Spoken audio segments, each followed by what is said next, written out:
check, 1, 2.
Good morning. Welcome to the First Unitarian Society of Madison. This is a community where curious seekers gather to explore spiritual, ethical, and social issues in a nurturing and supportive environment. Unitarian Universalism supports the freedom of conscience of each individual, as together we seek to be a force for good in the world. My name is Karen Rose Gredler, and on behalf of the entire congregation, I would like to extend a special welcome to any visitors who are with us this morning and those who are watching from home. Hello. We are a welcoming congregation, so whoever you are and wherever you are on your life's journey, we celebrate your presence among us. As we gather in this place and time, let us remember we are all visitors in this life. We come together to find meaning and hope with all the other visitors. Let us join our hearts and minds together as we celebrate this life together. And now please silence your cell phones as I invite you to join me in a few moments of silence for contemplation, meditation, prayer, as we settle in and come fully into this time and place together.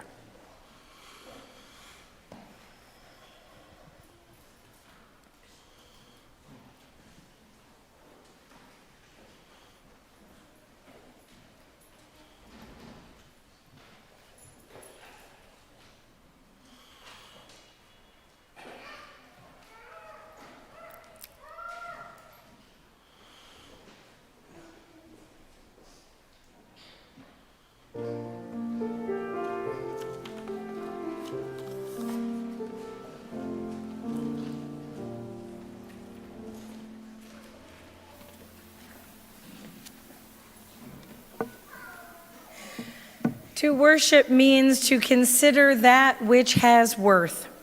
Today we consider with gratitude the many gifts of this community, the opportunity to be affirmed in who we are and to offer that affirmation to others, the chance to stand up together to help remake the world in the ideal of justice, the freedom to choose one's own path to truth and to learn from the journeys of others. The space to expand one's own spirit and to reconnect after busy or humdrum weeks with the sustaining truth of one's life. Regular reminders that we must see our world through the lens of love, and the aspiration to consider all life as precious. For if we are all made of stardust, how can it not be wondrous? So this morning, let us welcome all of these gifts with gratitude, for they have been paid for with many currencies. The blood of the martyrs who died so that we can be free, the sweat of those who persisted in justice's name against hostility, the tears of those who struggled to build better lives for those in this life, the questions of our children as they understand the world anew and offer their understanding to us as a fresh lens. The laughter and joy of those giddy with the embrace of community, the dollars and cents of those who gave what they could and then stretched a little more, the infinite, small acts of service that make the parts greater than the whole, done by those who knew themselves in sympathy with our purposes. So, today, we consider with gratitude and humility what it means to pay forward what has been paid forward to us. And now, with all of this, let us enter into worship with gladness in our hearts. I invite us to rise in all the ways that we do as we spark our chalice and speak together the words for the chalice lighting found in our order of service. And together we say, "We light our chalice as a symbol of gratitude as we celebrate the abundance of our lives together. In this community, we harvest bushels of strength for one another and offer our gifts with the hands of compassion and generosity. May we be grateful for the ways we nourish and uplift each other, for it is the sharing of this hallowed time together that sustains us. I invite us to turn to our in-gathering hymn number 128, For All That Is Our Lives.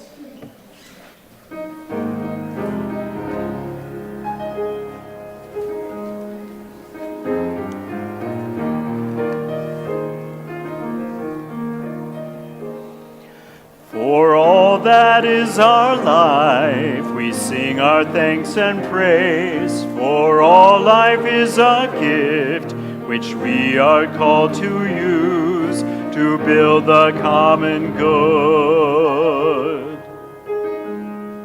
and make our own days glad.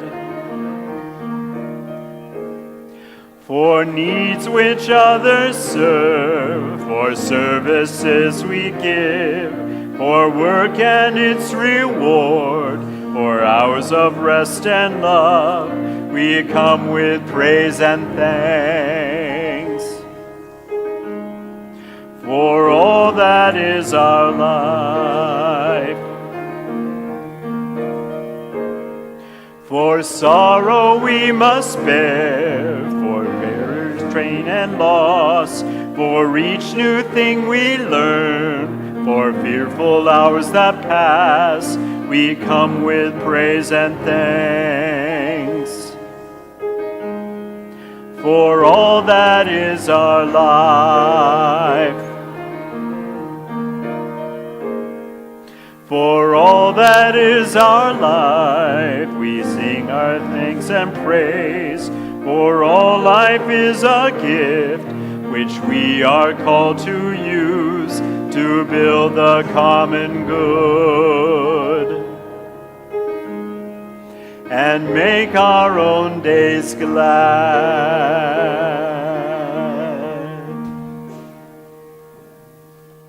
I invite you, before you take a seat, to turn towards each other and offer a greeting.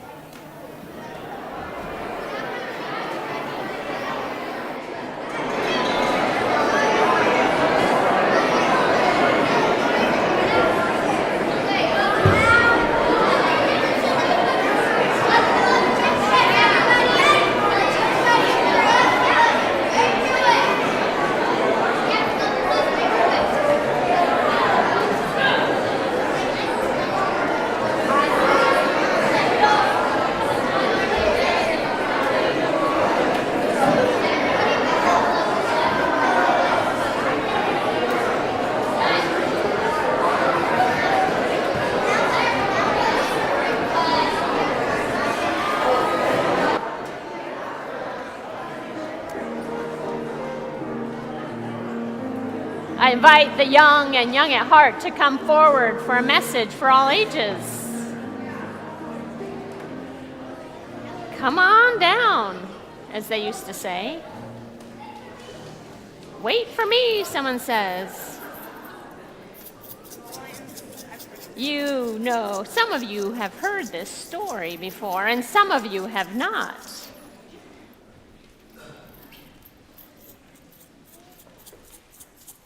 What's this sound like? Coins, pennies? Yes. It is money, yes. I have a story about a wishing well. Do any of you know what a wishing well is? Yes, Mike. You throw a coin in and then you make a wish. So what is a well? Let's begin with that. What's just a plain well? Yes. It's a wooden thing that you put water in. And actually, in order to make that thing, you have to dig a very deep hole.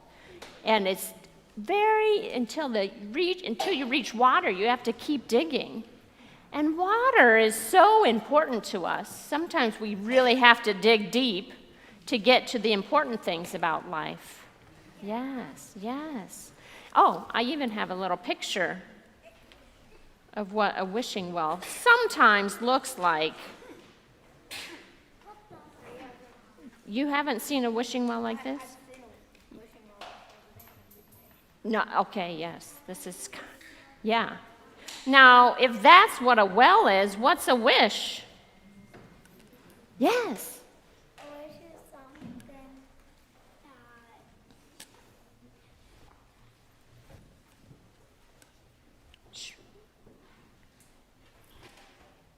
Should we get some help from our friend?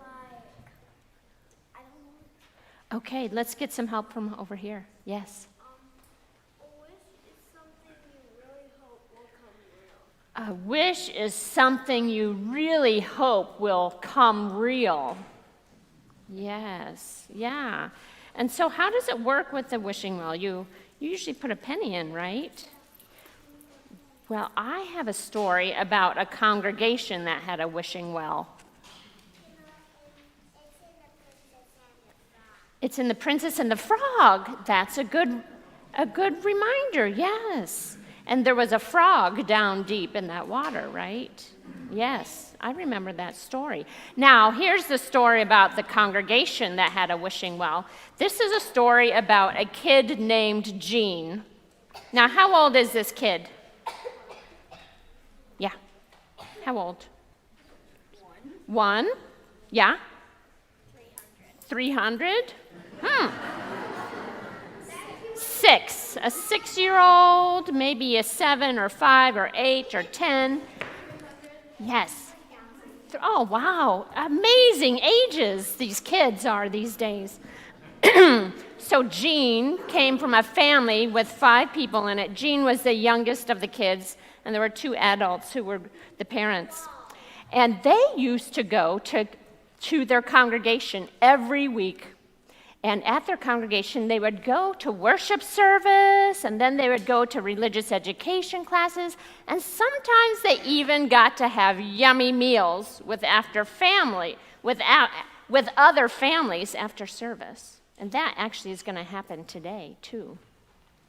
Well, Jean had a favorite part of worship, and it happened right after that long thing in the middle called a sermon sometimes that Jean usually didn't pay too much attention to. But after the sermon, Jean's dad would dig deep into his pockets and he'd pull out all of these coins.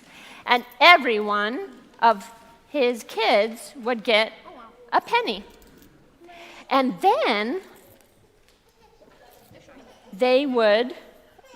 some music would play, and a fancy gold plate with squishy red velvet in the center would come by, and they got to put that penny in the plate. And that penny was kind of like a wishing well. Jean got to make wishes at church with the family.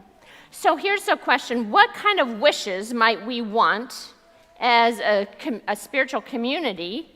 What might we want to wish for? Peace, yes, like peace all over the world.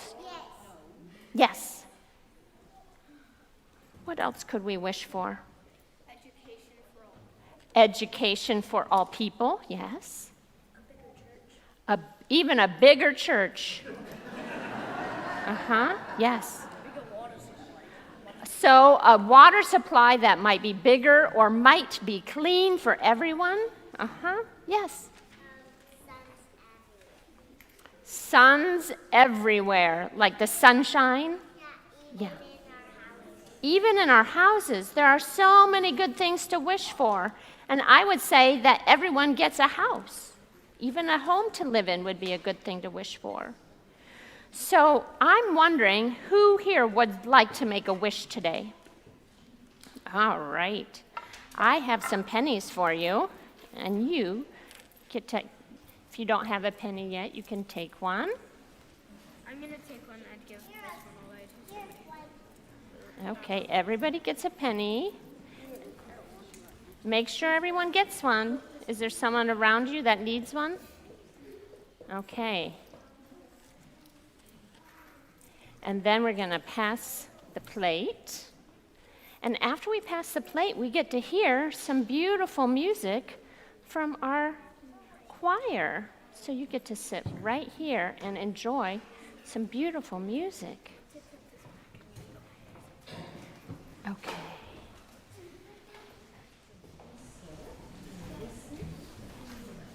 Make some wishes. Anyone who's in choir can go sit there if they want. Everyone else should get to sit here and listen. Okay, we are ready.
I invite you to go to your religious education classes now.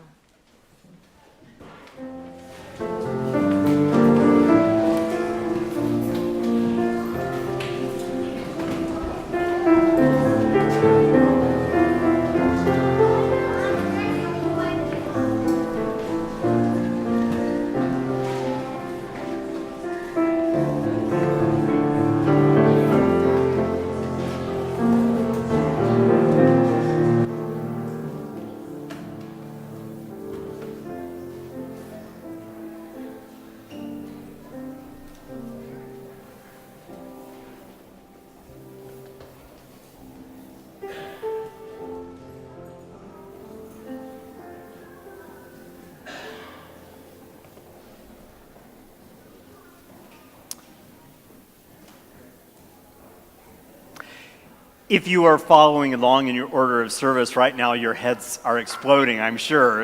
It's that kind of day. Karin and I are switching things around a little bit in our reflections. A reading to open this time of reflecting on this month's theme, taken from the writing of Lisa Ann Guntlach, "This is the day we are given."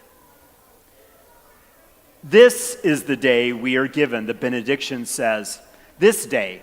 Not a day in the past or the future, but this day.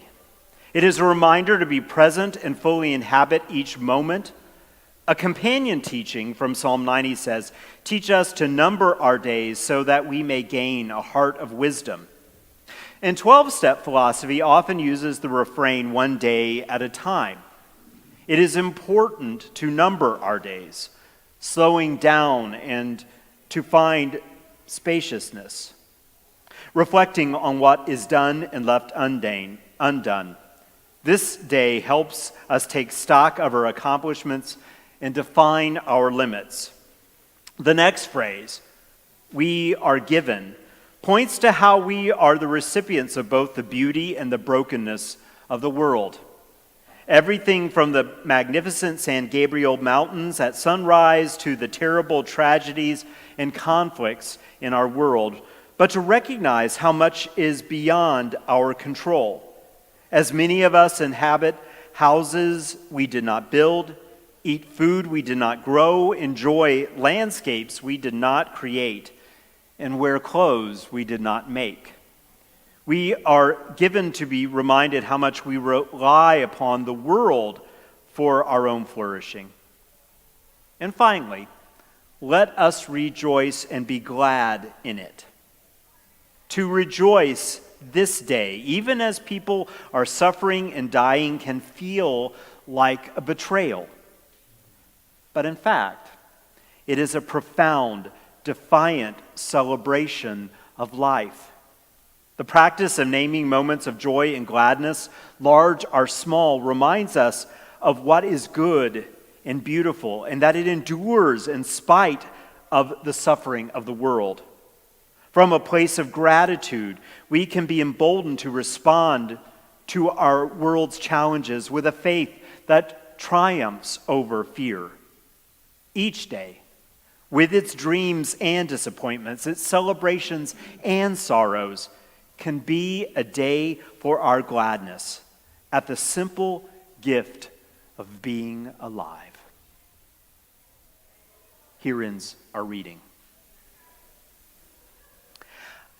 I have found myself in these introductory reflections at the beginning of a new theme, over and over again, finding myself wanting to say something or saying something like, you may think that this theme is about this, but actually it's about this and so much more.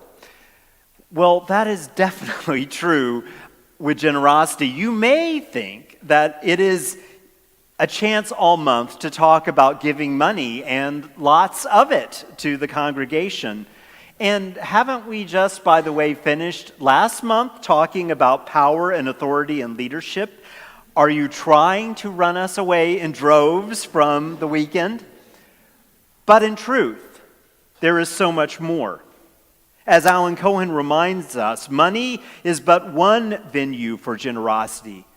Kindness is an even more valuable currency.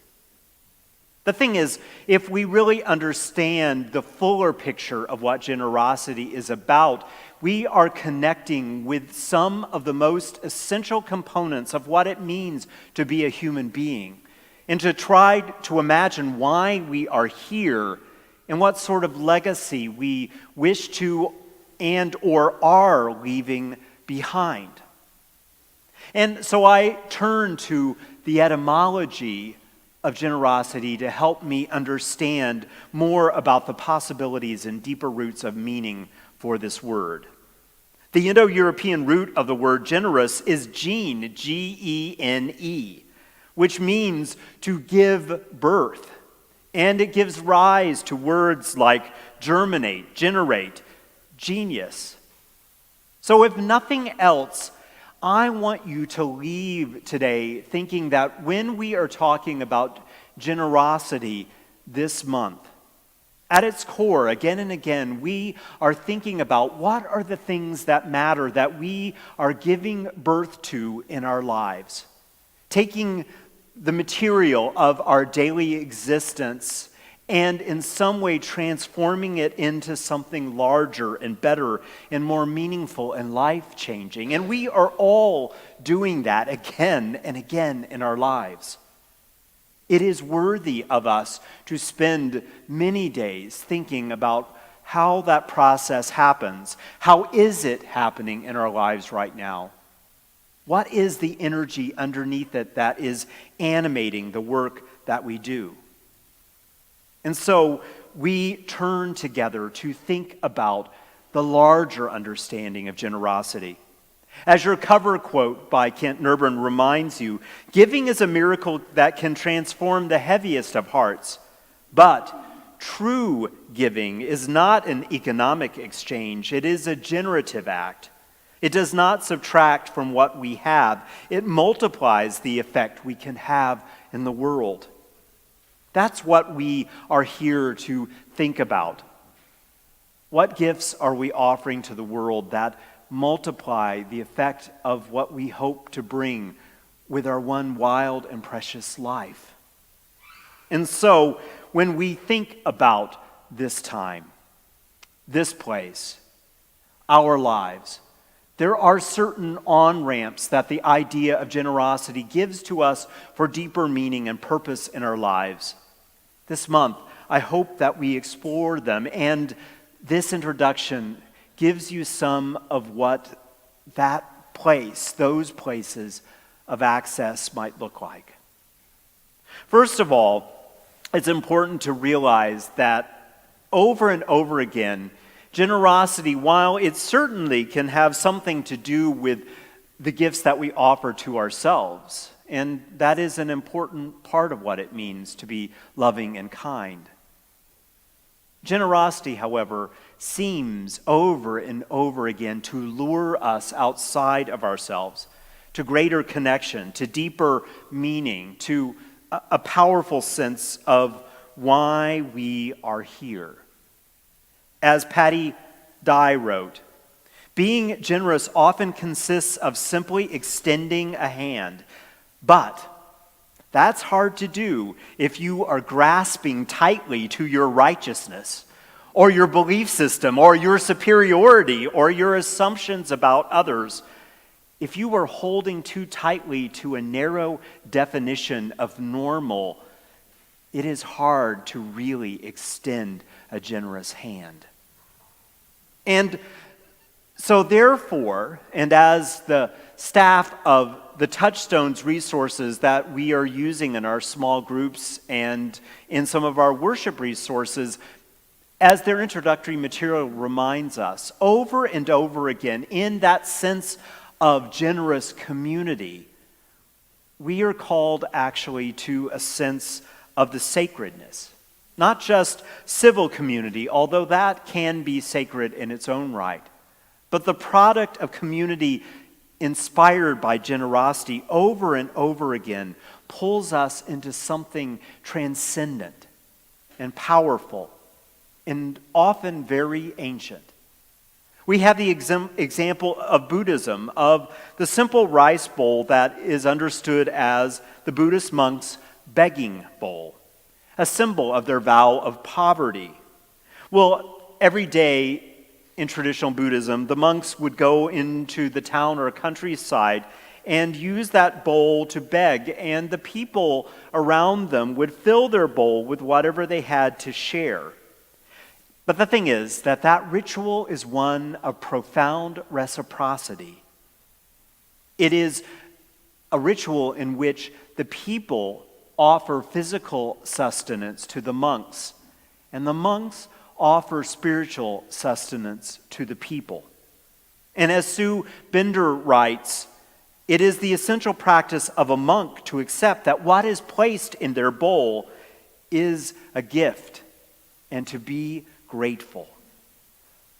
And because the relationship between the monk and the community is one of profound mutual benefit, the term begging bowl really isn't very adequate to what's actually going on there, when in fact it is truly a bowl of generosity and possibility, a bowl of compassion. And this kind of bowl may serve as a model for all beloved community. Each week, when we come together as a congregation, we are this bowl of community in which we place the gifts that we have and hope that they are undergirded by our love and our support, our mutual encouragement each other, and we place them in this bowl of community. And by doing so, we change the world and each other. And if we are not really investing that kind of openness into the space, we are not living up to our full potential. So over and over again, there is the on-ramp that generosity calls us not only to connection, but also to beloved and sacred community. And that its sacredness is inherent in the very act of generosity in and of itself. And ancient traditions remind us of this. There's the letter of Paul to the Galatians, in which generosity is one of the essential fruits of the Spirit. There is the Hebrew word tzedakah, which is often translated as charity, but it is actually one of the three essential components of what it means to be a faithful Jew. And really, what it means is to make room for the sacredness of all people at the table, and to understand that we commune together in that mutual benefit, all as equals. And that tradition has some sort of similar vibration in many different traditions. In Islam, there is the zakat, which is an understanding of a certain kind of giving that encourages deeper growth within the giver. And in Buddhism, there's dana, which is often understood as a revolutionary concept of giving that is without any expectation of receiving something in return. All of these models tell us that by being generous, something is transformed both in the recipient and the giver. Our own Unitarian Universalist Tom Owen Toll writes that a synonym for generosity is magnanimity. And he points out that the two words that come together to form that word, magna and anima, mean basically largeness of soul. One of the ways that we often recognize that we are in the midst of a spirit of generosity is that we experience a feeling of expansiveness rather than of constriction. We have a feeling of what is possible rather than something that feels like it is dampening what can happen. We experience a largeness that happens rather than something that is claustrophobic and overwhelming. That often helps us know that we are on the right path. And even when we think about what it is that might animate our generosity, the energy that is underneath giving birth to something in our lives, what is it that helps us be generous? Is it compassion or our duty to each other? Is it humility? Is it faith? Often, over and over again, all of those things may inspire our generosity, but one of the sources of the most sustainable and most profound experience of generosity over and over again comes back to gratitude. When we are genuinely grateful for our lives and see what we are given as a gift, we are much more likely to be inspired to pay it forward out of a sense not of being beholden, but of loving what is happening within us and wanting that feeling to move to other people. And often, when we are in the process of being generous, we become much more aware of the giftedness that we have received. And so that back and forth over and over again makes our lives and the larger life powerful and rejuvenating and something worth living for. And finally, returning to the reading that brought us into this time, Lisa Ann Gundlach's words, generosity again and again is lived out most powerfully in the present moment. And understanding the present moment as it really is. Not seeing the world as we wish it would be, although having that hope and that vision can be important. But taking what is in our own lives, in the life around us, and from that truth, giving what we can, making a difference from the grounding of what is real, honestly assessing who we are and what it is that I, as an individual, what am I called to do to change the world around me? So this month, may all of those things ground us again and again in why this is worthy of time and energy, this generosity. Because we understand generosity as participating in the ongoing and creative force of all things in our lives, which is motivated and empowered by so many sources, but most of all, by love, compassion, and gratitude. And that such generosity further creates a sense of largeness and expansiveness in our world, and we so desperately need that sense now. And it connects us again and again with a sense of community that is deeply spiritual and palpable in the change and transformation it brings, not only within the space of that community, but out in the world. May we remember the words of Walter Brueggemann as we think about what it means to be generous. He invites us to sink our generosity deep into our lives so that the muchness of our lives may expose where we feel we are lacking, and that the endless receiving of it may bring about endless giving, that the world may be made new again and again, so that greed may be transformed to wonder, so that coercive need may be instead love. And so that aggression and invasiveness might be changed by all things being made new. All around us, by us, towards us. This month, in this moment, finish your creation. Find in it your wonder. Give it your sense of deep gratitude. By being the creative force, be love itself. May that good work be what we are about in this month and beyond. Amen, and blessed be.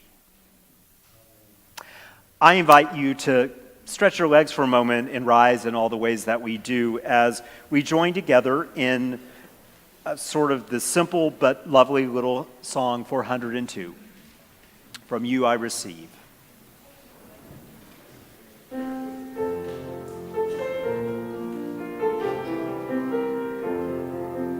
We'll sing it 3 times. From you I receive, to you I give. Together we share, and from this we live. From you I receive, to you I give. Together we share, and from this we live. From you I receive, to you I give. Together we share, and from this we live. You may be seated.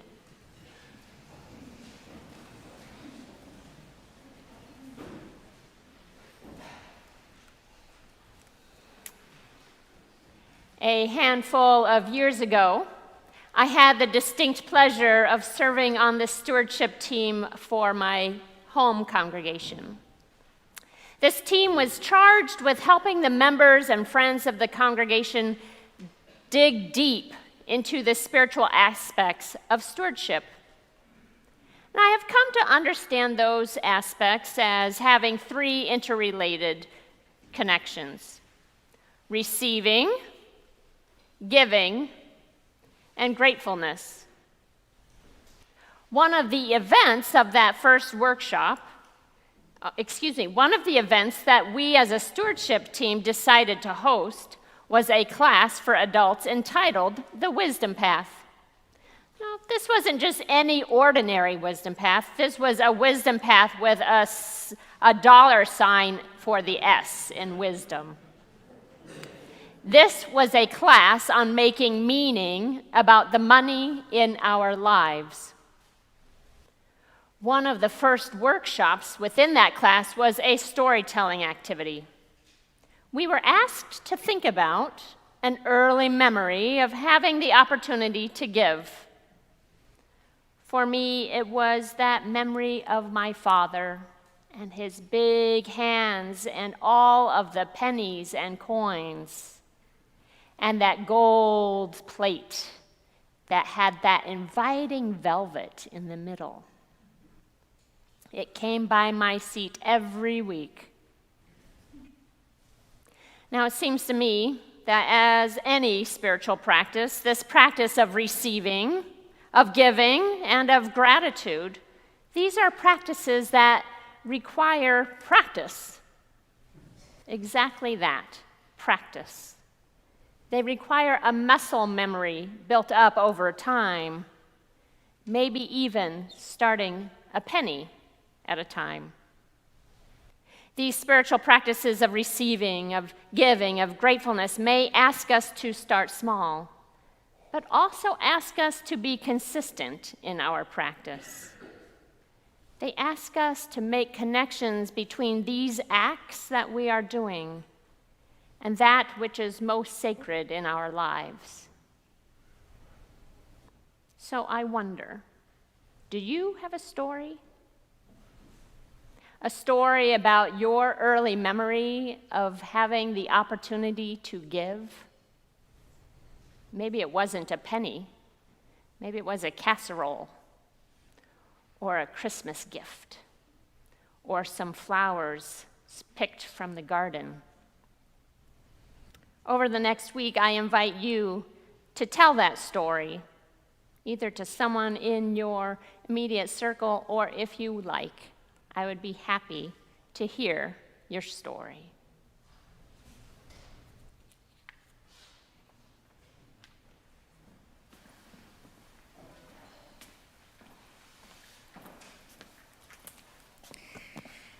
The weekly offering is our response to the goodness and abundance in our lives. It is our chance to multiply the effect we can have in the world. This week's outreach offering recipient is One City Schools. One City's mission is to prepare young children in the greater Madison community for success in school and life through affordable, accessible, high-quality preschools and grade schools, and we thank you for your generosity.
FUS is truly grateful for all the ways you give to our beloved community.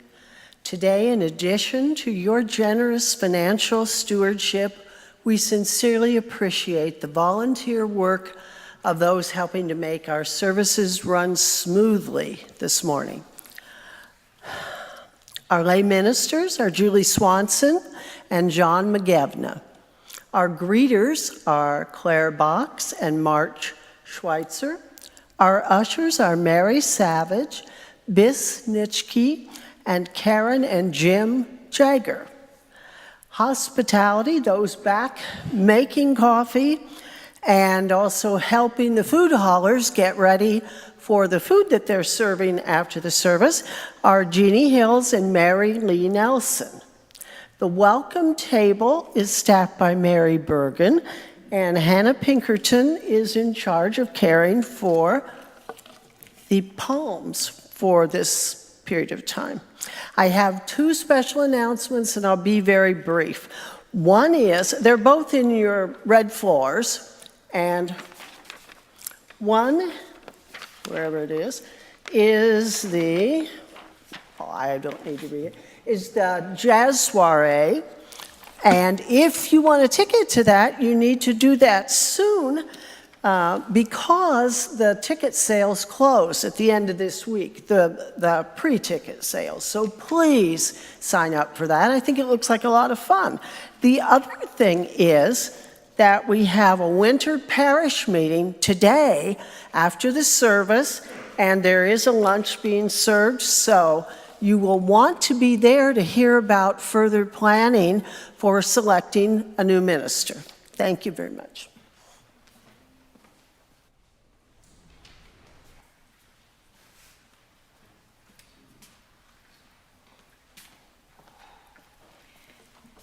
We join together each week, a community who gathers with joys and sorrows written on our hearts. In this place, we love and are loved. We give and we receive in return. We come together to find strength, turning our minds and hearts toward one another, seeking to bring into our circle of concern all who need our love and support. This week, we remember Dee Hansen, who passed away, and we hold in our hearts Logan Abel Gill, one of our Saturday kindergartners who is across the street at the Children's Hospital. And we are sending Logan our prayers for strength and healing. We also hold all the joys and all the sorrows too tender to share that live in the fullness of our hearts. Today we have a special care living among us. Maybe it is a care for many of us in the congregation. Anne and Jerry Mosier will be moving to North Carolina in the coming weeks, and we wanted to take a moment to thank them for all they have given to us before they move. Anne and Jerry became members in 1980. Jerry has been an affiliate minister with the congregation. He was ordained here at First Unitarian Society. He has been coordinating our non-member wedding requests for many, many years. He has officiated at numerous, more than I can count, memorial services, and he has provided spiritual guidance and direction. He was integral in our lay ministry program. He has sung in both the meeting house and the society choirs. He was a facilitator in our Quest program. He has led adult education classes through many years. He's planned and participated in annual retreats, as well as curriculum writing with staff for our series, Companioning Through Awakened Awareness. Anne has been a very friendly and welcome face as a receptionist ever at our front desk during the week in the Landmark Building. She's been a food hauler. She's been in both choirs, Meeting House and Society Choir. She was on the Connections Council. She's facilitated more new UU sessions than we could count. She was chair, co-chair, and chair of the membership ministry team, and she has answered countless volunteer requests. Jerry and Ann have provided our congregation and many of our staff with quiet and unending support. So before they move to be near their family, we'd like to take a moment. Charlotte Wolf is going to come up and deliver some remarks, and Ann and Jerry, if you'll come up as well.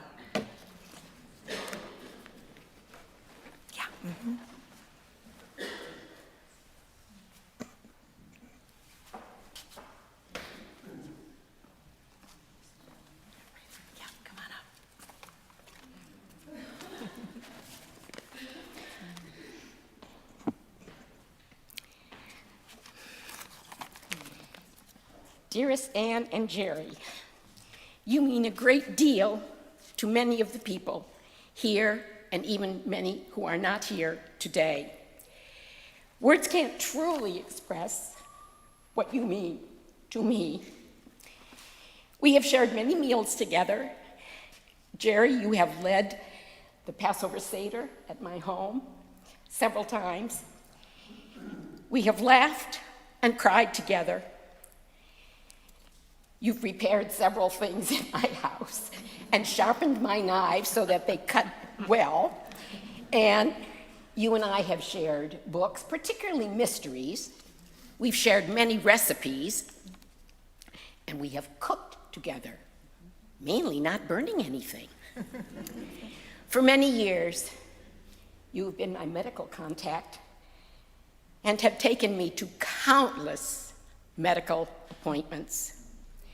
You've been a tremendous support when I've been facing serious illness. Both of you have provided transportation to choir rehearsals and bring me to choir every Thursday night and often on Sunday. I don't like to drive in snow or heavy rain. I'm a little afraid of that. I'm a wimp. You've also driven me to many Gilda's Glee Club performances and rehearsals when they're not at Tamarack. And also we have joined together to go out to many events, dinners, programs, and you've always been there for me. Thank you. You've become more than friends. You have become family. You have enriched and blessed my life. I know we will continue to get together by phone, by email, and if I can figure out how to do it, by Skype. I've heard it. I'm going to get help. Though we're sad to see you leave, we wish you the very, very, very best, and I hope this move will be everything you want it to be. Please join Ann and Jerry for a conversation and some goodies. There is a round table just outside the door and has flowers on it and goodies, so you'll know exactly where to go, and you can share conversation with them. This is not goodbye. I refuse to say goodbye. It's au revoir, shalom, and I love you.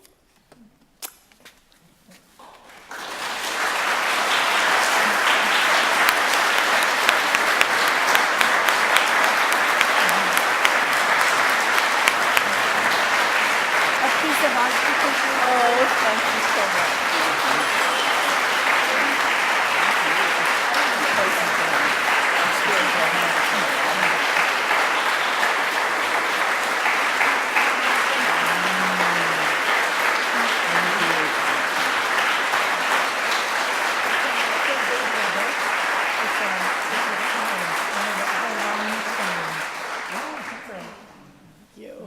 And please stay rising. Our closing hymn is number 404.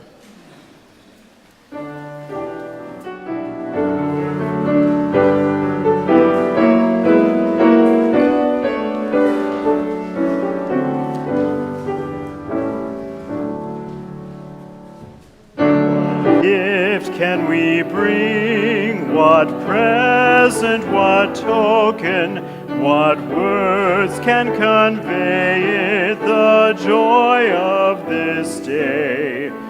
When grateful we come, remembering, rejoicing, what song can we offer in honor and praise? Give thanks for the past, for those who had vision, who planted and watered so dreams could come true. Give thanks for the now, for study, for worship, for mission that bids us turn prayer into deed. This gift we now bring, this present, this token, these words can convey it, the joy of this day. When grateful we come, remembering, rejoicing, this song we now offer in honor and praise. And now, as we prepare to leave this place, on a planet so wondrous and beautiful, it takes more than one voice to sing its praise. May we each have the courage to find our own song and sing it boldly. And in this place where so much is wounded, it takes more than one set of hands to offer healing. May we each have the courage to find our own acts of healing and offer them where we may. For we may extinguish this chalice, but not the light of that larger wisdom, not the warmth of love and community, not the fire of our commitment to what matters most. That will remain in your life until you gather in this place again. I invite us to take our seats one more time and receive one more gift of music and worship together.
you.